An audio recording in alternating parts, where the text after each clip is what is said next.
Здравствуйте, уважаемые слушатели. Очень приятно всех видеть, вернее, созерцать в чате. Меня зовут Лужикова Ирина Васильевна. Я педагог-психолог. Основной функционал у меня – это как раз-таки работа с замещающими семьями. И сегодня я хочу поговорить с вами на такую тему, как адаптация ребенка в приемной семье. Если будут какие-то вопросы, вы сразу пишите в чате, я буду их, естественно, замечать, и потом уже по окончании на них отвечу. Итак, адаптация ребенка в приемной семье.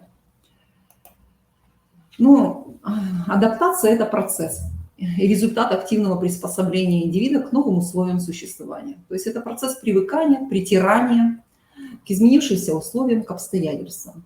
Это процесс двусторонний, то есть привыкают друг к другу как родитель, так и ребенок к условиям, которые изменились. Особенности адаптации детей в новых условиях.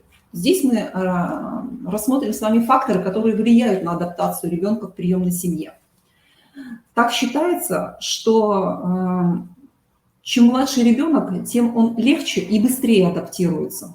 Чем старше, соответственно, здесь уже больше у него опыт за плечами, соответственно, и сложнее идет адаптация. Дети с 4, так, например, до 8 лет более ориентированы на семью. Детки, которые уже постарше, это подростковый возраст, старший подростковый возраст, они больше стремятся получить свободу, нежели, например, попасть в семью. И поэтому это тоже нужно иметь в виду, когда мы хотим брать в семью ребенка. Или же когда кандидаты желают, например, детей более старшего возраста. Считается, что быстрее адаптируются девочки, чем мальчики, но пока эта, гипотеза не до конца еще исследована и доказана. Еще один фактор – это опыт прошлой жизни ребенка. Так, последствия депривации, то есть термин депривация означает лишение тепла, заботы, внимания материнского. И вот как раз-таки один из последствий депривации – это тревожность. Тревожность личностная, с которой приходят детки в приемную семью, и она возрастает как раз-таки в первые месяцы жизни, когда вот эта стрессовая ситуация и у родителей, и у ребенка, наблюдаются такие обострения и проявления мы видим, как ребенок начинает раскачиваться, ребенок сосет палец, у кого-то начинается энурез, анонизм, то есть вот такие проявления, они возможны, то есть не обязательно, но могут проявиться. И, соответственно, к окончанию адаптационного периода они несколько снижаются, у кого-то уходит совсем, когда ребенок уже полностью адаптируется. Здесь же мы можем созерцать, увидеть такое последствие депривации, как нарушение привязанности. Дети, которые имели опыт проживания в семье, естественно, они и быстрее, и, возможно, легче адаптируются. Здесь тоже, смотря какой опыт. Дети, которые не имели этого опыта проживания в семье, здесь и отрезок этот будет дольше длиться, и, возможно, и сложностей будет тоже побольше.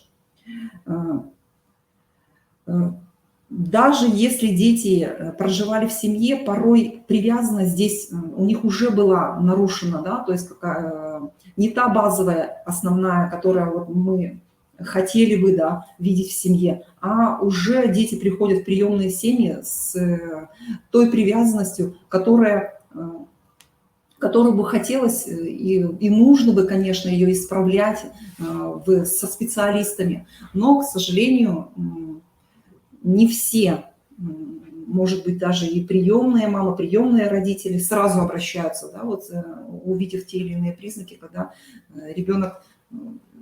что у ребенка нарушена привязанность. Но об этом мы сейчас не будем говорить, это отдельная тема нарушения привязанности. Так. Что у нас происходит? Далее здесь не сформирован, личностные особенности ребенка тоже один из факторов. Ребенок, который приходит в семью, чаще всего у него в большей степени не сформирована эмоционально-волевая сфера.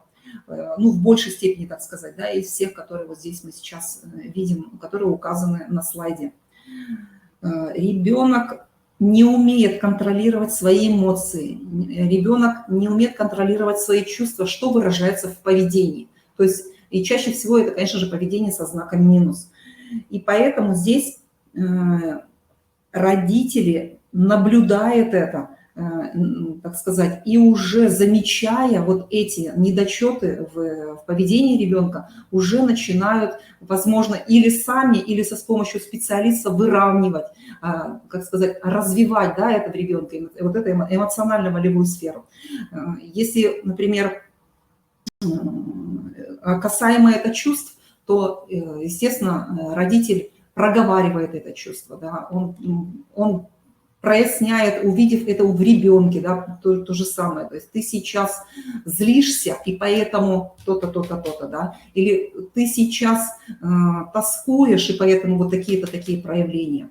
Да, я принимаю, ты имеешь право на эти чувства, да, тебе сейчас сложно и так далее. То есть родитель, как принимающий родитель, да, то есть он и принимает ребенка со всеми его чувствами, со всеми этой гаммой чувств, он научает его жить с этим, да, с этими эмоциями, с этими чувствами. И самое главное, как выйти из этих чувств. Да? То есть если это негативное, то значит, как жить с негативными чувствами, с той же агрессией, с тем же гневом. Если же это какие-то эмоциональные проявления, ребенок их не контролирует, значит, мы научаем ребенка вот здесь и сейчас в семье, как мы можем ребенку, значит, помочь, и тут же тренируемся, и, ну, естественно, много хвалим за даже самые небольшие успехи. Это про несформированность эмоционально-волевой сферы. И говоря о тех особенностях, с которыми ребенок приходит, то же самое психическое развитие, умственное, физическое. Естественно, ребенок, который в семью пришел, из семьи, естественно, неблагополучной, с некоторым всегда отставанием. Да, и на это родителям не следует прям так реагировать бурно, что какой-то ребенок он пришел не такой, какого они ожидали. То есть, в принципе, вот с этим совсем в школе приемных родителей, если родитель прошел школу, а он обязан был пройти, им это все дают, их этим всем научают, что да, некоторое недоразвитие имеется, но его возможно компенсировать. То есть это нормально. Психическая подготовка ребенка. В идеале своем, как родитель готовится к приему ребенка в семью, так и ребенка в детском доме также готовят к тому, что он придет в приемную семью. Как мать вынашивает своего ребенка 9 месяцев, точно так же кандидат в приемные родители вот ту самую подготовку проходит. Вот эти самые месяцы он также вынашивает, можно так сказать, того ребенка, который придет в их семью. Ребенок же психологически готовит ребенка в детском доме. Ну, не знаю, как на сегодняшний день, но я считаю, что это обязательно должно быть условие, так как ребенок, который приходит в детский дом, он приходит не просто травмирован, он приходит уже дважды травмирован, а то и больше. Ну, с одной стороны, это плохое, ну, можно так сказать, да, обращение в его кровной семье. И с другой стороны, когда его из этой семьи вырывают, да, то есть это 2 травмы получается. То есть, во-первых, психолог в детском доме, специалист работает с этим первоначальным. Ну и затем работает с ожиданиями, естественно, ребенка, с той тревожностью, с которой он приходит. То есть подготавливает ребенка к тому, также его, что за семья, какую он бы хотел семью видеть, да, и так далее. То есть здесь аспектов также множество, как и у тех же самых кандидатов в приемные родители. Ну, вот мы с вами подошли к стадиям адаптации. Естественно, что придя в семью, ребенок проходит определенные стадии адаптации, стадии притирания, да, так сказать, к этой семье. Первая стадия, она наверняка всем известна, да, медовый месяц, так же, как и когда, например, рождается семья, то есть девушка выходит замуж, да, соответственно, молодой человек женится. Первый месяц – это медовый. все в розовых очках, все себя хотят показать только с хорошей стороны, эйфория. И вот здесь, кстати, то же самое. Длится она до месяца, опережающая привязанность друг к другу, родителям хочется обогреть ребенка, да, как будто бы вот эту накопившуюся потребность в любви вылить вот за этот месяц полностью. Ребенок то же самое, хочет показать себя с самой хорошей стороны, и послушен, и прилежен, то есть всячески со знаком плюс поведение в большей степени здесь проявляется у него. Здесь идет ознакомление с домом, с окружением. Естественно, много людей появляется, с которыми ребенку необходимо познакомиться. И поэтому вот в этом режиме, можно сказать, который не свойственен был ни приемной семье, ни ребенку, происходит, можно сказать, притирка. Но это еще не самая настоящая притирка. Притирка самая настоящая еще впереди. То есть иногда родители слишком с опережением, можно так сказать, реагируют на то, что ребенок уже называет их мамой и папой. Вот он такой хороший, прилежный, слушается нас, все выполняет, так сказать, с первого раза. Но это только как раз-таки вот реакция на новизну, да, на то окружение, которое появилось, на то изменение режима. И поэтому нужно все-таки здесь тоже с излишеством родителям подходить к ребенку не с требованиями, не с теми же самыми игрушками, не с какими-то вот в плане еды, да, излишеством. То есть все должно быть довольно-таки, так сказать, скромно, да, ну, то есть не нужно вот это все выливать сразу на ребенка, потому что это ему очень тяжело, естественно, переживать.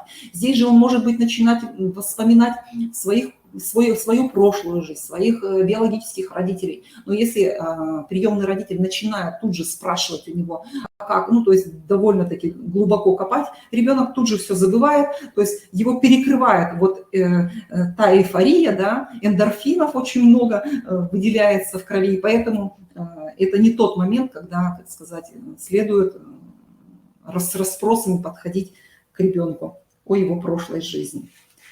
Но месяц знакомства проходит, и наступает следующая стадия, это называется она регрессия, да, или же возврат в прошлое. Она длится от 6 до 1 года. Первые впечатления, как говорится, схлынули, эйфория проходит, устанавливается определенный порядок. И начинается длительное притирание членов семьи друг к другу. И ребенок уже начинает понимать, что это другие люди, и здесь совершенно другие правила. И вот как раз-таки и приспособиться вот к этим другим правилам, к другим людям становится ему, ну, тяжело. А так как каждый раз быть не самим собой, да, вот как в первый месяц ребенок, можно сказать, он не проявлял себя, не проявлял своего ни характера, ни темперамента, ни привычек тех, которых у него сложились. И вот здесь, когда все это оседает, уходит, он начинает себя вести как прежде. И что не очень нравится, естественно, окружающим. Происходит болезненная ломка сложившегося, так сказать, да, стереотипа поведения. Угу. Обнаруживаются психологические барьеры, а именно несовместимость тех же самых характеров, да, что оказывается вот он такой или темпераментный, наоборот, очень, или же наоборот слишком медлительный, какие-то привычки вылезают, которые не очень нравятся. То есть происходит разрушение идеалов, как у родителей, так и у ребенка. Ребенок же также, когда мечтает попасть в семью, он уже выстраивает какие-то иллюзии насчет папы, насчет мамы, насчет того, как они будут проводить это все свободное время, что они будут играть, там, за ручку ходить, какие-то развлекательные мероприятия там, посещать и так далее. Но на самом деле все, да, по-иному. И поэтому и для ребенка, и для взрослого здесь несколько стоит, наверное, на это взгляд изначально уже смотреть по-иному, то есть не выстраивать каких-то для себя иллюзорных картин. У многих родителей, когда возникает вот все вот это сразу и комом, они приходят на консультации с тем, что у них начинается истощение сил. Я больше не могу, я это не могу выносить, я не готов был к этому, я не знаю, что мне с этим делать, я уже все испробовал. То есть, в принципе, это нормально, потому что никто никогда не бывает готов к тому, что же будет, да, то есть мы не знаем до конца ни одну личность, да, то есть мы не можем предположить, что сейчас вот в этой стрессовой ситуации ребенок может выкинуть, какая у него была травма, как он на нее реагировал, какой у него сложились привычки и так далее. И поэтому нужно работать здесь и сейчас. И очень хорошо, когда родители, когда приемные родители обращаются в социальную службу о том, чтобы заключить соглашение о сопровождении. Когда рядом специалист, когда он на расстоянии звонка и когда можно обратиться с той или иной проблемой, это здорово. Если же родители закрываются, появляется у него страх, если же он, какие-то у него мифы сложились насчет того, что если я не справляюсь, значит, я вот такой плохой родитель, обо мне что-то могут подумать, у меня детей отберут. То есть с этим нужно сразу же работать еще на школе приемных родителей и проговаривать, естественно, специалистам, те, которые вот с приемными семьями работают изначально, уже об этом. То есть да, это может случиться, и это нормально. И вы прям такими прямым текстом, что и вы имеете на это право, чтобы обращаться к нам, и мы с вами вместе это разрулим. И еще один вариант, то есть вы можете также обращаться к приемным семьям, у которых уже есть опыт, ну, вот, в большей степени, конечно же, лучше, чтобы положительный был, которые уже прошли адаптацию, да, которые уже имеют какие-то свои приемы, как себя вести, что в это время сказать и так далее, и так далее. Иногда, потому что родители обращаются прямо и просят досконально, а что в этот момент сказать ребенку, а как себя повести. То есть и это важно на самом деле, потому что родителям действительно трудно, потому что они этого ничего не знают, и это для них все в новинку. Вот как раз-таки дефицит информации у родителей о ребенке и о его потребностях. Потому что школа приемных родителей, да, это одно. Когда мы теоретически все это им предлагаем, мы об этом говорим, но когда на практике родители с этим сталкиваются, то оказывается, что в голове практически ничего не осталось. И именно дефицит того, особенность вот именно этого возраста, а что может произойти, а какие здесь страхи, а какие у ребенка потребности, а как он себя ведет в кризисе. Дефицит обнаруживается именно вот здесь, непосредственно, когда ребенок приходит домой. У родителей, так же, как и у ребенка, вот, разрушаются идеалы, и поэтому либо у родителей там завышенные требования начинаются к ребенку, либо наоборот заниженные требования к ребенку, либо они начинают тут же исправлять эти врожденные какие-то недостатки у ребенка стремительно, да, обращаются к одному специалисту, к второму, к третьему, сами что-то пытаются в интернете найти, начинают это все здесь, так сказать, исправлять. А казалось бы, на первоначальных стадиях, да, вот когда только-только вот адаптация, можно сказать, началась, первые конфликты, там нужно хотя бы просто наблюдать за ребенком. А как он в этой ситуации себя ведет? Как он сам справляется с этим? Он обращается за просьбой, не обращается за просьбой? Чтобы я как мама или как папа мог бы сейчас ему предложить, а попробую. То есть не обязательно сразу же, да, то есть крик о помощи, СОС. То есть все-таки нужно в большей степени здесь созерцать, наблюдать, можно даже сказать, и записывать. Вот. В этот момент у ребенка, естественно, будет проявляться много страхов. Страх того, что его обратно отдадут в детский дом. Страх того, что родители окажутся не такими, как он представлял.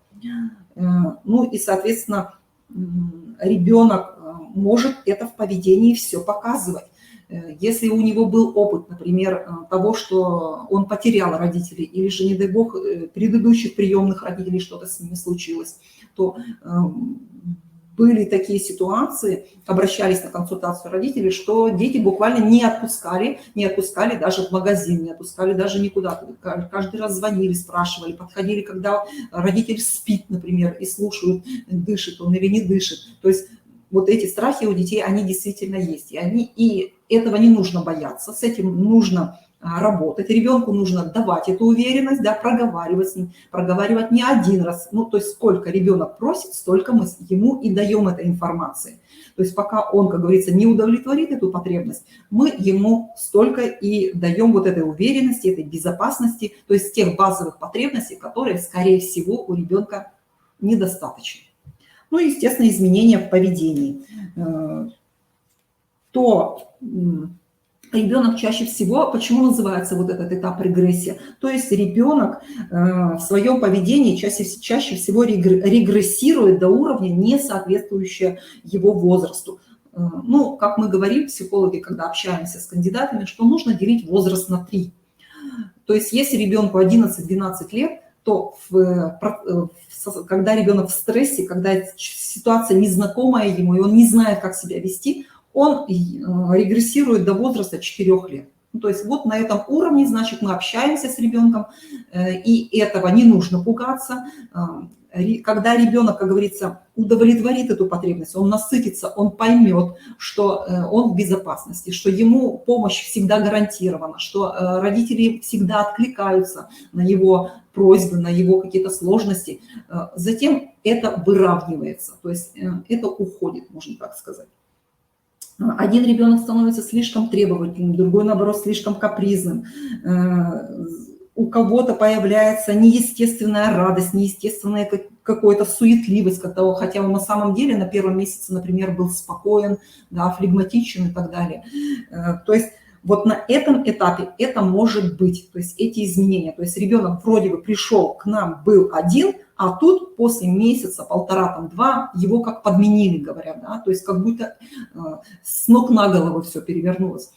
Да, и такое тоже может быть. И это тоже нужно проговаривать родителям, что этого не нужно бояться.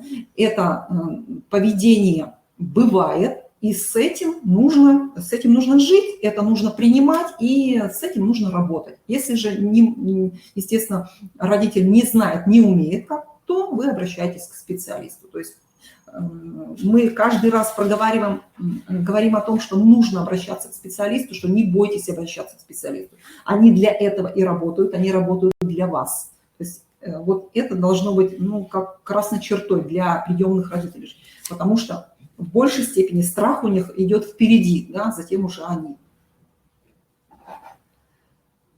Ну вот как раз-таки страхи приемного ребенка. Страх перед новой семьей, страх неизвестности, потеря привычного окружения, потеря любимого воспитателя, да, тот, который был изначально, например, если это в детском доме.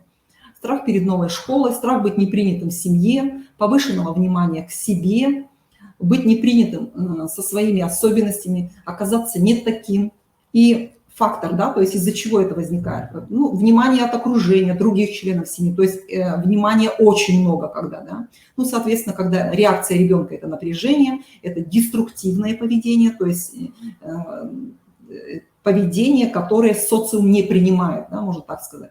Желание понравиться как фактор страха, да, отсюда послушание у родителям начинает, да, ребенок угождать. Фактор наличия негативных ожиданий, проекций и, соответственно, напряжение, пугливость, обман. То есть, скорее всего, эти факторы ребенок уже когда-то получал и научился на них вот так реагировать. То есть у него сложился определенный стереотип поведения, и с которым он вот пришел в эту семью. Значит, мы это принимаем, мы ищем причины и, соответственно, уже работаем вот с тем страхом, так сказать, да, который вот здесь и сейчас мы имеем. Ну и как итог, это ухудшение отношений с приемными родителями, нарушение процесса адаптации, ну и, соответственно, психологической атмосферы в семье. Какие же ребенок в этом случае использует психологические защиты? Это одна из психологических защит ребенка – это фантазирование. Когда у ребенка не удовлетворены какие-либо потребности, и ребенку чего-то не хватает, он начинает выдумывать, что вот это было вот так, а потом это будет вот так. То есть нужно иметь в виду для приемного родителя, что это возможно. Ребенок таким образом защищается, да, чтобы его там не было каких-то физического насилия, психологического и так далее, чтобы ему было хорошо, так если сказать простым словом. Уход в болезнь – тоже одна из защит. Это способ совладания с родительскими требованиями. Когда требования очень высокие, да, когда ребенок не готов к этому, и одна из защит, то есть ребенок начинает болеть.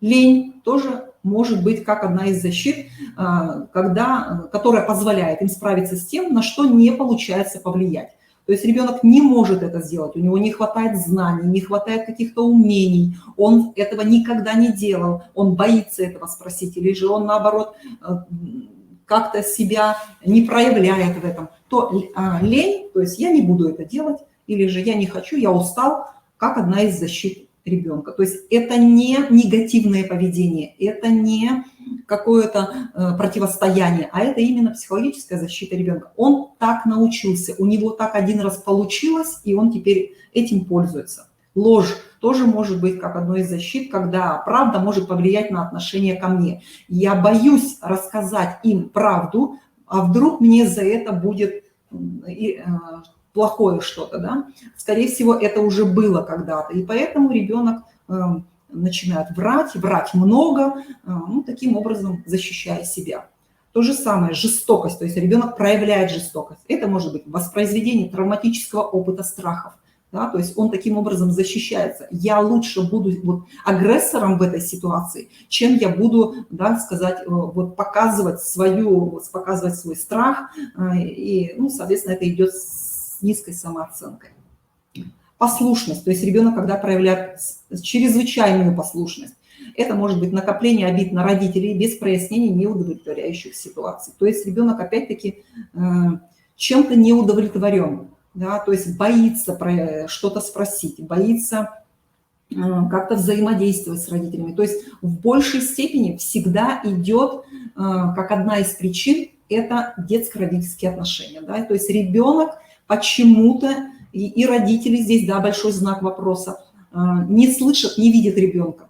И ребенок таким образом начинает от них защищаться. Откладывание действий в ответ на просьбы родителя, то есть реакция на чрезмерность просьб, требований. То есть я сегодня это делать не буду, а давайте это завтра, а я не хочу. Да? Ну, то есть вот опять-таки, скорее всего, родители слишком требовательные, слишком много контролируют, то есть завышенные очень требования.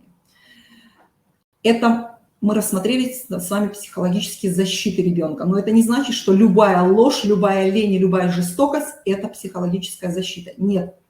Это лишь как один из свойств поведения, да, ребенка. То есть он может вот это проявлять как защиту, но может быть это уже быть и не защита, а как поведение ребенка. То есть, и тогда это нужно здесь уже рассматривать, возможно, если родители не разобрались в этом, вместе со специалистом, а именно с психологом. Основные причины кризиса. Ну, что мы рассматриваем здесь как кризис? Вот даже переходы, вот именно эти этапы, да, в адаптации, когда от медового месяца к этапу регресса ребенок переходит, и для него этот переход тоже будет являться кризисным, так как кризис ведь он как... если его по-русски, да, сказать, перевести, то есть меня не удовлетворяют уже вот эти отношения, а новые я еще, ну, как сказать, не умею, не владею ими. И вот это как раз-таки качели эти и есть вот тот кризис. Ребенок, как ни странно, начинает вести вот в период этого кризиса, да, а именно кризис начинается на втором этапе в большей степени, проявляться ярко, ослабевает эта эмоциональная пружина, которая в медовый месяц была характерна и для родителей, и для ребенка. То есть ребенок не может все время быть в эйфории, да, всему радоваться, быть послушным, хорошим, все ему нравится. То есть в какой-то мере, в какой-то момент он себя начинает проявлять, а это и есть ослабление эмоциональной пружины. Ребенок очень старался понравиться взрослым, и теперь пожалуйста, примите меня таким, какой я есть.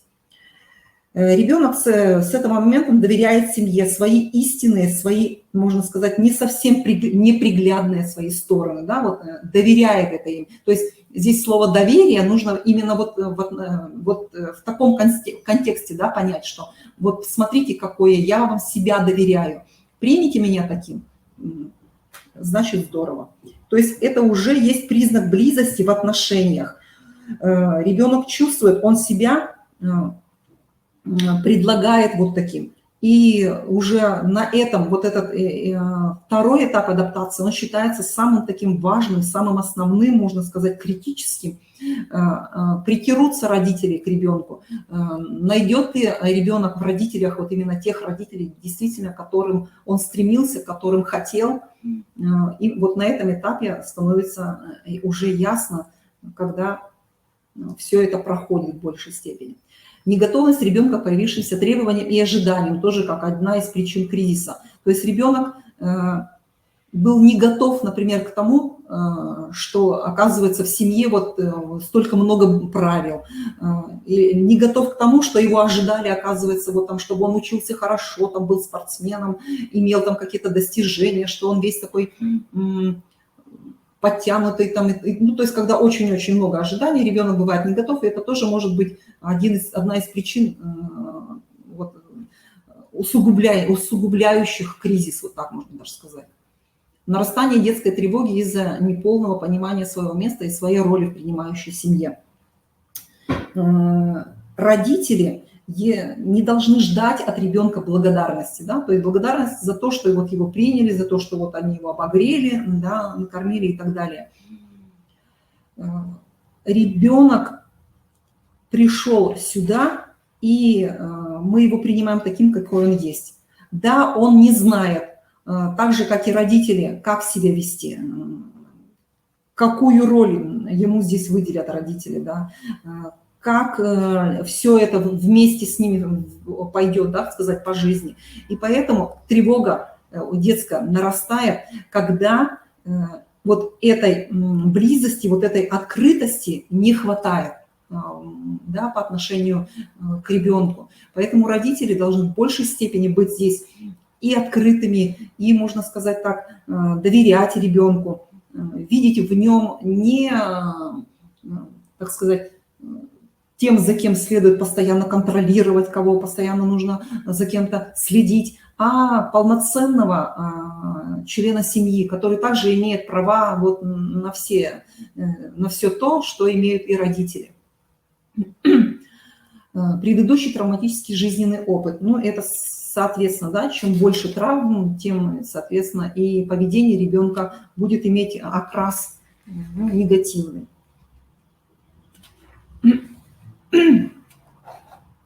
И родители, когда берут ребенка с детского дома, конечно же, первый вопрос они должны были бы задать, а с какой семьи, а что произошло в семье, а какие травмы получал ребенок, да, то есть это не имеется в виду только физически, да, но и психологически, как он жил в этой семье, как он справлялся с этим, а как сейчас в детском доме, если он, как он с этим справляется, как он ведет со сверстниками и так далее, и так далее. То есть вопросов должно быть у кандидатов, на самом деле у родителей, поначалу очень много по отношению к своему ребенку.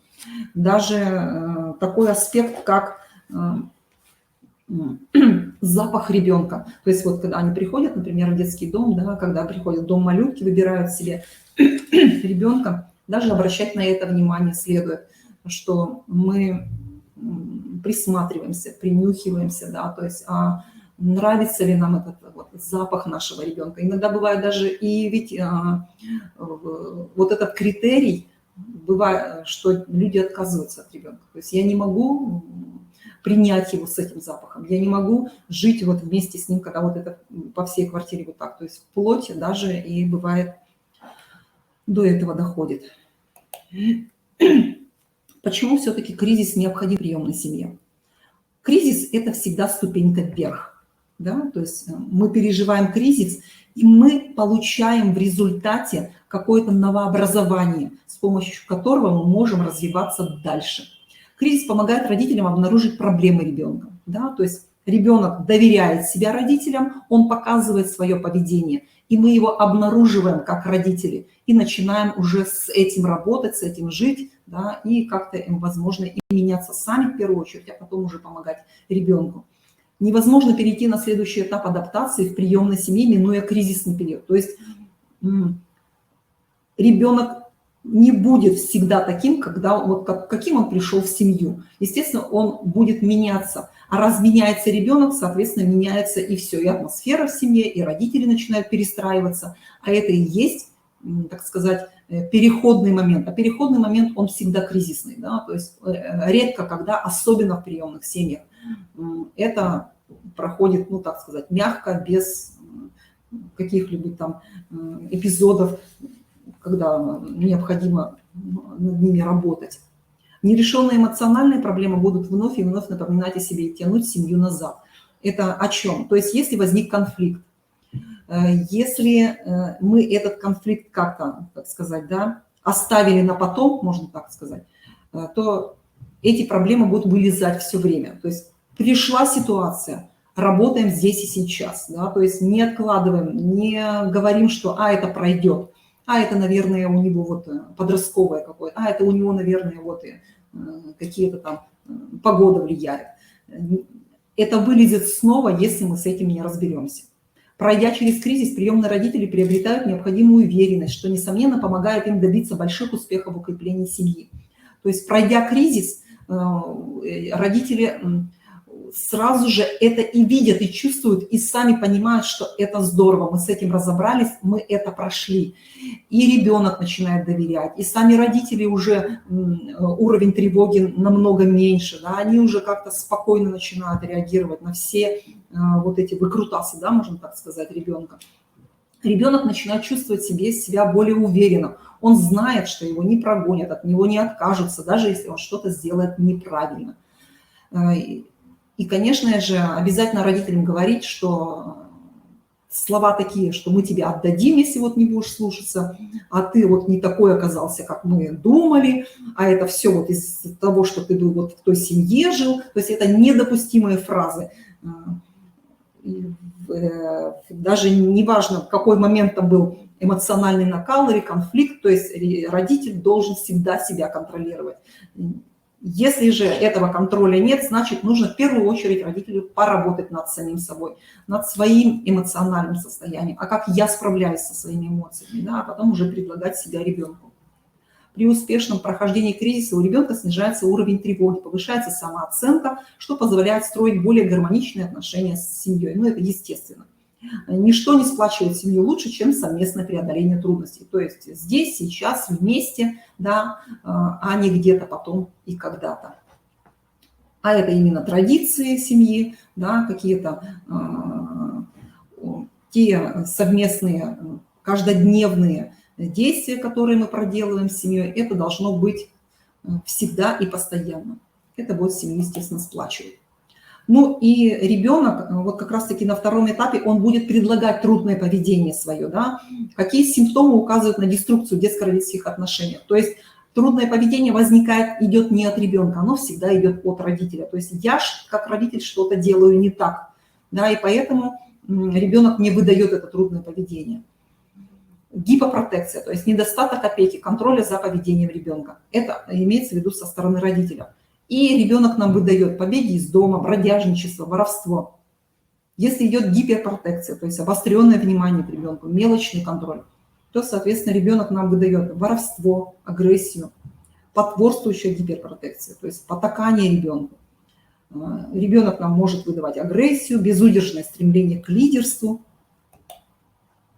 эмоциональное отвержение ребенка, когда идет со стороны родителя, то есть игнорирование его потребностей. И как вариант трудного поведения здесь воровство, побеги из дома, протестные реакции. Почему я не останавливаюсь на трудном поведении? Потому что это тоже отдельная тема. Мы здесь мы здесь просто говорим про адаптацию ребенка. И наверняка эту тему вам будут раскрывать.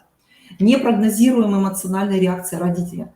Отсюда непослушание ребенка, нежелание выполнять правила, жестокое обращение с ребенком, противоречивое воспитание в семье, когда один родитель говорит одно, По поводу воспитания второе, бабушка там третье говорит. Отсюда непонимание правил, требований, ребенок начинает лгать, начинает воровать, ну и так далее. То есть трудное поведение ребенка трудно не от того, что ребенок там где-то что-то недополучил, да, недоузнал, а в большей степени это как раз-таки деструктивные детско-родительские отношения. Ну и третья стадия – это привыкание или медленное восстановление. Когда ребенок как будто неожиданно повзрослел. Если раньше его привлекали малыши, то он теперь уже играет с детьми, которые близки ему по возрасту. У ребенка исчезает напряжение, он начинает шутить, обсуждать свои проблемы, трудности со взрослыми, спокойно вспоминать свое прошлое. И, скорее всего, даже как будто бы он говорит о том, что, ну, я, наверное, все время жил в этой семье, у меня такое чувство, да, то есть вот такие бывают слова у ребенка. Ребенок принимает правила поведения в семье, в детском учреждении, принимает активное участие во всех делах семьи, и родители говорят, что ребенок начинает быть похожим на них. Да? Вот, и такие слова, что смотри, ты сейчас даже вот голову так же держишь, как папа, или у тебя даже походка стала сейчас, как у папы, да, если в отношении мальчика это будет говориться. То есть эти фразы могут быть. И это на третьей стадии. Маркеры адаптации ребенка в условиях. То есть на что, на какие критерии мы должны обращать внимание, и относительно которых мы можем судить, что как идет, да, как идет адаптация. Ну, выделяют психические и психомоторные маркеры. Это сон. То есть ребенок начинает спать. То есть нет таких резких просыпаний, да, бывает, что ночью там начинают кричать, там еще какой-то. То есть у ребенка спокойный сон. У ребенка хороший аппетит, он начинает спокойно есть, он уже не начинает много есть, да, как раз таки, когда вот ребенок приходит из детского дома, и возможно такое, что ребенок очень много ест, он под подушку прячет, он куда-то набивает карманы. То есть, скорее всего, была вероятность того, что ребенок не доедал в предыдущей семье. И как вариант, а вдруг наступит эта ситуация, у него еще в голове остается. И поэтому, когда у ребенка аппетит уже нормальный, то есть он не прячет еду, он спокойно на это реагирует, это маркер адаптации.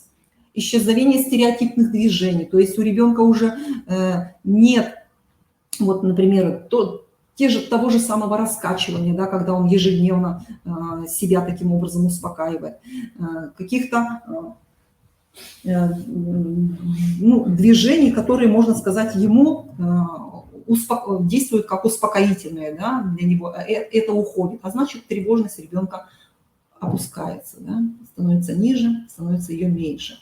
Привычки, то есть уходят какие-то привычки, которые нежелательные, с которыми ребенок изначально пришел. И эти привычки уже, ну, так сказать, он пережил вместе с родителем, он их в русло, так сказать, конструктивное, если же это была работа обоюдная, да, с родителями или там со специалистами вместе, она вошла уже в конструктивное русло. Эмоциональные показатели. Это стабильность эмоциональных отношений. То есть нет уже тех взрывов, тех каких-то плачей, криков, истерик. Уверенность в будущем, уверенность в сегодняшнем дне, уверенность в отношениях, открытость. То есть ребенок начинает много говорить, доверять, какие-то свои уже проблемы, которые раньше не говорил. Самостоятельность. Он уже не ждет это от того, что это кто-то за него сделает, это кто-то ему обязан. Он уже это делает самостоятельно сам. Отношения с окружающими. Это активная включенность в игры со взрослыми, с детьми, в диалоги. Это эмоциональный отклик ребенка на слова родителей. То есть ребенок вроде бы изначально это были просто глаза, ну, как говорят родители, пустые как будто глаза, словно он меня не видит и не слышит, то здесь уже ребенок эмоционально откликается, в его глазах, в его жестах, в его мимике это прописано уже, ну, вот видно становится. Подражание родителям, то есть ребенок начинает уже вести себя как мама там, или наоборот, как папа, да. Радостное чувство по отношению к другим родственникам, интеграция ребенка-сироты в семейную систему и возникновение общей детской подсистемы из кровных и приемных детей. То есть ребенок уже нет тех ревностных, например, каких-то, может быть, даже деструктивных вот этих отношений между кровными детьми. То То есть они, как детская подсистема, дружат, вместе уже могут и быть вне родителей, да, как-то себя организовать и так далее. То есть это один из маркеров также. Социальные маркеры. Знает и выполняет правила, не нарушает запреты, соблюдает гигиенические нормы. Но имеется в виду знает правила, то есть семейные правила, да, правила, например, в детском саду, правила в школе, то есть это в совокупности. Привязанность, хороший визуальный и тактильный контакт. То есть ребенок не сторонится взрослого, он ему смотрит в глаза, не боится подойти, обнять, взять за руку и так далее. Грустит, когда нет родителей, рад возвращениям. То есть ребенок принял их уже как родителей, и поэтому здесь уже формируется та базовая, та стандартная, хорошая, как говорится, привязанность, когда ребенок, если нет родителей, он их ждет, он радуется их возвращению, потому что он знает, что в этой семье мне будет безопасно, мне будет хорошо, и с моими родителями, вот, приемными, мне спокойно и, как говорится, весело и радостно и так далее. Они со мной будут играть, они со мной будут взаимодействовать. Выделяют родителей среди других взрослых.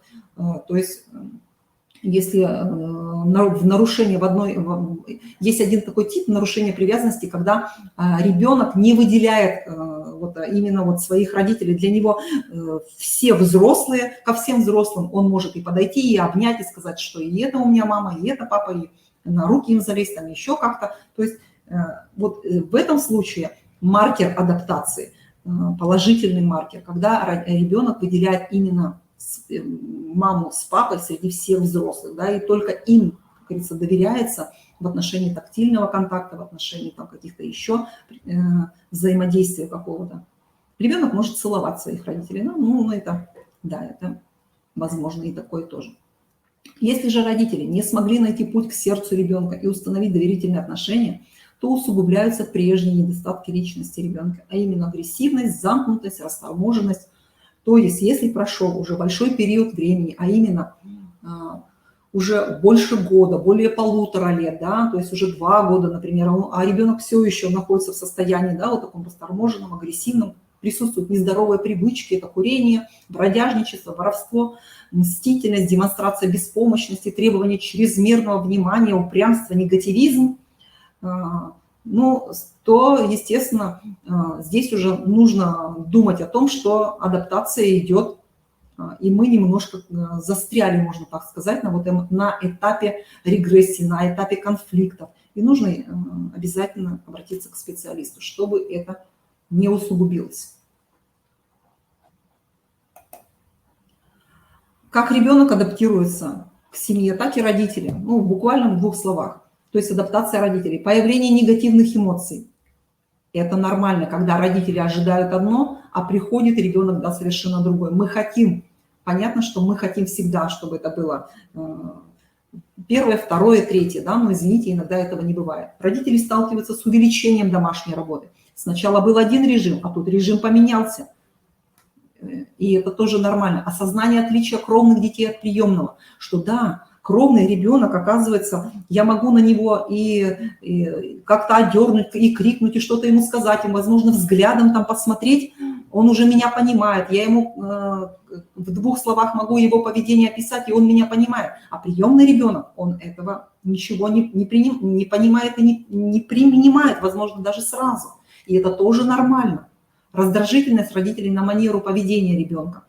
Родители, когда много раз взаимодействуют, например, с приемным ребенком, объясняя ему, говоря, что-то, может быть, ему предлагая какие-то правила, он начинает раздражаться от того, что ребенок это не видит, не слышит меня, да, не хочет этого делать. И это тоже все сюда же, в эту копилку адаптации. То есть это нормально, и это может быть, и это...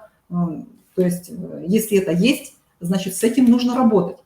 Изменение отношений с супругами и родственниками. Такое тоже может быть, когда, если же, например, приняли решение родители, что берем ребенка, и мама приняла одна, то есть без согласования с супругом, тем более об этом не знали, например, и родственники, это тоже может быть.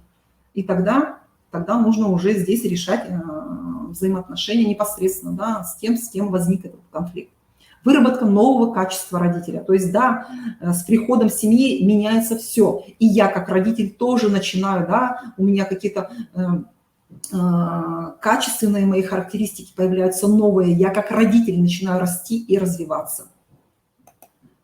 С одной стороны, дети должны чувствовать себя как дома, с другой, они ничем не должны нарушать привычного уклада семьи. То есть, да, вроде бы мы хотим, чтобы и слушались дети, да, но с другой стороны не хотим менять свой уклад. И это тоже ножницы такие, да, возникают, как одна из ловушек нашего мышления, да, куда не стоит попадаться, не стоит на это, как говорится, слишком на это обращать внимание, слишком это акцентировать вот так. С одной стороны, важно, чтобы дети усвоили принятые в семье нормы поведения, а с другой, родители не помогают понять те способы, с помощью которых они пытаются управлять его поведением. То есть мы вроде бы это предлагаем, а сами этого недопонимаем, и, возможно, даже родители сами этого не проявляют. И тогда тоже возникают ножницы, да, то есть тоже своеобразная такая ловушка мышления. Различие восприятия и поступков кровного и приемного ребенка. То есть почему у меня это получается с кровным, а с приемным это не получается. Ведь это же вроде бы одни и те же дети. То есть, да, физически мы видим такого же ребенка. И это опять-таки тоже ловушка мышления. То есть это совершенно разные дети. Да, здесь, то есть у одного одна была опыт воспитания, развития, у другого другой. Нельзя испытывать плохие чувства. То есть, да, это опять-таки тоже ловушка мышления. На самом деле родитель, так же, как и ребенок, имеет право на все чувства, как негативные, так и положительные. Главное, почему это ко мне пришло чувство, да? О чем оно мне говорит, на что я должен обратить внимание, как я себя веду, будучи в этом чувстве. Вот, то есть вот с этим, да, родитель должен внутренне с собой, так сказать, работать и предлагать ребенку соответственно. Важно для родителя не ждать быстрых результатов, то есть все придет вовремя. То есть вот таким образом родителю транслировать. Сосредоточиться на изменениях к лучшему и замечать их, и ценить их. То есть мы не акцентируем внимание ежедневно, ты опять это не сделал, ты опять вот это забыл, ты опять вот это не так делаешь. А мы замечаем те положительные маленькие-маленькие крупицы, которые ребенок сделал, и замечаем их, и их делаем вот большими, крупными, да, заметными, а то, которое не получается, оно, как говорится, подтянется, чтобы ребенок стремился, хотел делать вот это маленькое положительное, чтобы его стало больше, и, соответственно, поведение, чтобы затем выравнивалось уже. Обращаться за помощью к социальным работникам и специалистам и не бояться, что вас сочтут некомпетентными. Вот это, наверное, тоже здесь с большим восклицательным знаком должно быть. То есть все проблемы решаемы, а тем более, что если рядом есть специалисты, этим нужно пользоваться всегда. То есть вот с таким, можно сказать, правилом нужно родителю жить. Важно для родителя не ждать быстрых результатов, сосредоточиться на изменениях, но это я уже, да, повторяюсь. Ну и все. Спасибо за внимание.